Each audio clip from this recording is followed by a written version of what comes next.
Disclaimer, I do not dislike CinemaSins, and that is not a lie.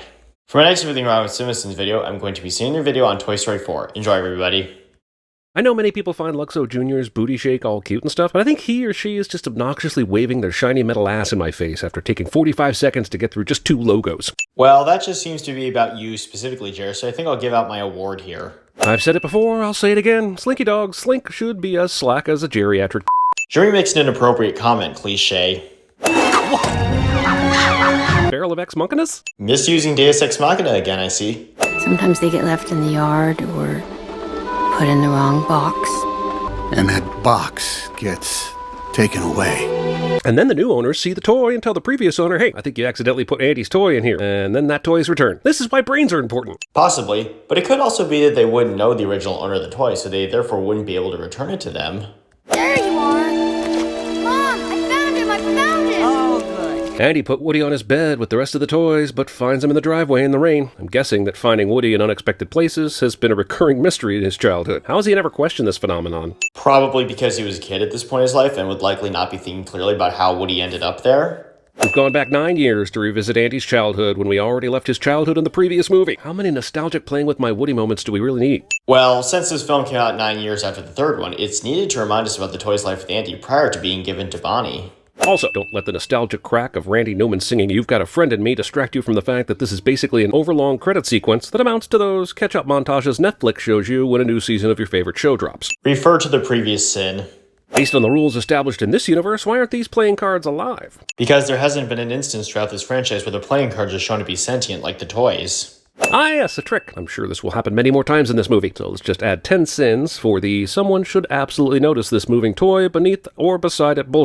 But since no one did notice Woody here, then what's the point of that SynCom pad, Jeremy? Why does he want to go to the trash? Because he was made from trash. I mean, sure, and you were likely made from Taiwanese plastic, but I don't see you subconsciously booking a flight to Taipei. I'd assume that that's because the materials that were used to make Woody were specifically intended to be used to make toys, whereas Forky was made with materials made for other uses that get thrown away eventually, which is why Forky wants to go to the trash. Plus, Buzz woke up with a full awareness of his toy's backstory and catchphrases, so I think the sentience rules in this universe remain unclear. But the difference is that Buzz didn't believe he was a toy at first, and that he was a real space ranger, whereas Forky at first doesn't want to be a toy. When she started playing with him, she had the biggest smile on her face. How is Forky's mouth clay staying attached to his face? And how is he able to shape it into different expressions on the fly? Probably because he's sentient like the rest of the toys. You need help with him on the road trip? Why would Woody be going on the road trip? Bonnie said, I'm gonna bring Dolly and Buttercup and Forky. and Woody isn't mentioned, which isn't a surprise considering they've already established that Woody isn't her favorite toy right now. Fair, but like Captain Vader said, Bonnie only said those 3 toys because she stopped herself after realizing she didn't know where Forky was. What is Bonnie doing right now? She leaves the trailer and immediately comes back. Is it because she doesn't know how to use the camera? Or is the movie saying she jumped out of an RV, snapped a photo of the canyon, then ran back to the vehicle in under 3 seconds? Maybe she did take a photo really quickly since she's shown to be looking at the camera when she comes back to the RV. I swear the last 5 minutes of this movie has been comprised of Forky getting lost, people looking for him, then finding him in some random spot that makes no sense, and nobody questioning how he got there. Well, yeah, since the scenes are meant to establish Forky trying to throw himself away since he thinks he's trash, and Woody trying to stop him. I know you weren't around when Andy was little, but I don't remember it being this hard. Were you in charge of Andy? Was Andy a newly sentient fork whose sole purpose was to throw himself in the trash? How are the two things even comparable? No, Woody's saying that his time with Andy wasn't as hard as it is with Bonnie since she currently doesn't love him the same way Andy did. I never thought I'd see an animated version of The Road, but here we are. Arbitrary movie reference. Oh no, there's light coming from that window behind me. I better pause dramatically and take a look back. I know it seems like an everyday thing that wouldn't catch anyone's attention, but what if there's an important plot turn that needed to happen? Yeah. So? Once he goes in this mail slot, he has no plan on how to get back out again. Believe me, everyone needs an escape plan when antiquing. Honestly, when rewatching this film for this video, I assumed Woody had planned to just go back out the same way he and Forky came in. Is that Bo? Movie is great news for the throng of people who thought the one thing the Toy Story universe needed was jump scares and an Annabelle vibe. Oh, so I guess you didn't watch this Toy Story special then, huh? Any sign of Woody? Failed Viagra slogans. Jeremy makes an inappropriate comment, cliche. The slingshot maneuver is all we've got. Full speed ahead. Very specific instructional recording in a toy is strangely specific and instructional. And could that be to help introduce a slingshot maneuver to people who don't already know what it is? Hello, Mr. Cowboy. How are you today? Of all the carnival and RV parks and all the towns and all the world, Woody just happens to stumble into Bo, and not just any Bo Peep, the Bo Peep. And is that because this is a convenience that's needed so that the movie's story can happen? You know, like how if Andy didn't get Buzz for his birthday, then the story of the first movie wouldn't have happened? Are discarded playground toys a thing? I mean, I found a shovel in the sandbox once, but never anything of substance. Of course, it's quite possible I was too busy applying salve on my third-degree burns from sliding down the metal slide to notice, so we'll just make this sin about public playgrounds in general. Yes, it is a thing, because I have memories of seeing such finding discarded toys at playgrounds as well as at beaches and just on the ground in general. And for an example of that last one, I once found a discarded Pez dispenser of Bugs Bunny on the ground when I was out on a bike ride. So overall, toys being discarded in places like playgrounds isn't unrealistic. When my voice box is fixed. So why don't you just remove your broken voice box and talk with your voice you're using now? As the first Toy Story demonstrated, humans can hear you, just like when you were talking to your toy friends. Probably because that would show harmony that the toys in this world are sentient and that wouldn't have a good outcome. What you looking at, Sheriff? Yeah, Woody, how's the Bo Peeping? Woody. Arbitrary movie reference. Who are these guys? Well, Woody, they're additional secondary comic relief characters to help an established property feel fresh and younger. Jeremy yells at the screen cliche. In the industry, it's known as pulling a poochie. Granted, they are a hilarious poochie to pull, but a poochie has been pulled nonetheless. So, sitting something you like? Go back in time and warn Woody about the That's future. crazy. I'm the Black Circus. Was that a True Detective reference in a kid's movie? Because I think that was a True Detective reference in a kid's movie. Well, regardless of if it was or wasn't, animated movies are allowed to reference movies and TV shows from a completely unrelated genre. And one example of that is this scene from Finding Nemo. Here's Brucey!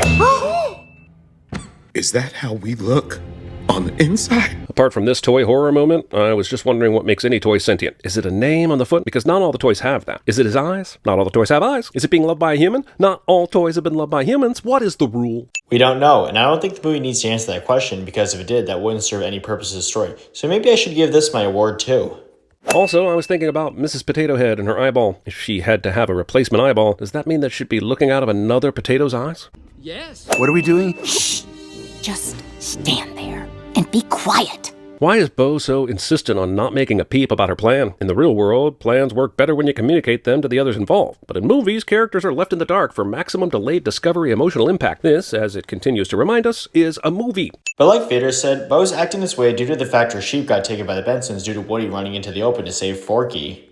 Woody, me. Duke Kaboom, Canada's greatest stuntman. Yes, I love Keanu too, and Duke is a blast in this, but the movie is introducing new characters so often I can hardly keep track of who's who. What is this, a presidential primary race? Sitting something you like. I had a kid. Jean was so excited when he got me after Christmas. Another kid not playing with a toy anymore guilt trip. More like a guilt skip, am I right? Got a ride. Yes. So can Woody choose which recording plays when he fingers his ring and tugs his string? Or is his randomizer calibrated for maximum convenience? The former. One of the many things that irritate me about scenes like this is that I am so distracted by this impossible jump that I can't focus on what the movie wants me to be thinking, which has something to do with wanting to bang a hot toy. Making another inappropriate comment, cliche. You can't teach this old toy new tricks. Unless there's billions of dollars to be made, in which case, bring on the new tricks. Jeremy yells at the screen, cliche. Too many people. Gonna need an alternate route. So let's definitely do something impossible, like going on the carousel and making Duke Kaboom try a 40-foot jump. That's a lot easier than some other things we could take 5 minutes to think about. So, are you going to tell us what they are, Jer, or are you just going to say something and expect us to roll with it? Another right. Right. Take another right. How does Bonnie's dad hear Mrs. Rex from below but not Buzz from above? If he can hear toys yelling at his feet, shouldn't he be able to hear one yelling that's actually much closer to his ear holes? To respond to your overall point here, Bonnie's dad likely can't hear Buzz since the RV roof is likely blocking out Buzz's voice from the outside. Also, there are 2 points that Captain Vader made in his Toy Story 4 video that I'm going to have to bring up as well. The first being that for this part of the scene you mean, how does Bonnie's dad hear Trixie from below? And the second is that there was a brief second where the text that says movie sin counter disappeared. When all else fails, murder the humans in a horrible vehicular accident. Toy assholes are adorable. But Bonnie and her parents don't die here, so... I wouldn't trust this little girl, Mom and Dad. Since you're at a carnival and Jordan Peele is a voice in this movie, it could be her doppelganger. Arbitrary movie reference, specifically us. Whew, finally got to correct that mistake. Glad you were able to rectify that, Vader, and I'm also glad we've both gotten to correct our mistakes in videos on each other's channels. Are we home? The only way this kid stayed asleep during the insane RV ride is if they spiked her sippy cup. Pretty sure that's illegal. What?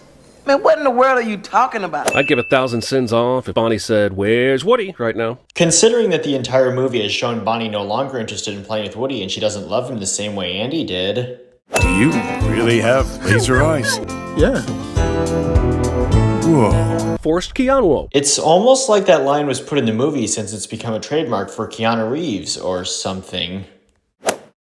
And here's the result, everybody. The sim total is 353 and the sentence will be no more playtime. Thank you for watching, everybody, and have a nice day.